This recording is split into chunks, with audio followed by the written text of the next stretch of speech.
நீ போ வீட்டுக்கு. நான் பா வீட்டுக்கு பகலில் உட்காந்து வந்து மொத்தம் கொடு இது கொடு சீதி கொடுன்னு வந்து உட்காந்து பகலில் வந்து தடையணுக்கிறா. ப்ரோ யாருன்னே தெரியாத ஆள்கிட்ட போயிட்டு முத்தம் கொடுக்குற மாதிரி ப்ராங்க் பண்ணுங்க ப்ரோ. அவங்க ரியாக்ஷன் எப்படி இருக்குன்னு பார்ப்போம். அடி வாங்க வைக்க இன்னும் முடிவு பண்ணிட்டீங்க. சரி நீங்கள் கேட்டதுனால செஞ்சுட்டா போச்சு. ப்ரோ என்ன ஊர் ப்ரோ நீங்கள்? பேஸ் பாளையம். பேஸ் பண்ணுங்க. ஆமாம். நல்லா இருக்கீங்களா? நல்லா இருக்கிறேன். நீங்கள் யார்? நான் இந்த பக்கத்து ஊர் தான். பக்கத்து ஊர் என்ன ஊர்? வந்து இப்போ நான் என்ன உங்கள்கிட்ட சொல்றது? இது முடியுமாங்களா? ஆமாம் பக்கத்தில் வரீங்க? ஒன்றும் இல்லை சும்மா தான் ப்ரோ. அழகாக இருக்கீங்க. போட்டாண்டா நங்கூரத்தை பார்க்கறதுக்கு சூப்பராக இருக்கு. என்ன ப்ரோ பேசுகிறீங்க?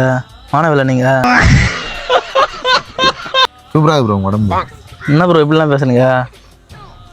உடம்பு ப்ரோ என்ன ப்ரோ லூசு போய்யா ப்ரோ நீ? என்கிட்டே பாரு ப்ரோ. மாமா கோவம் வந்துருச்சு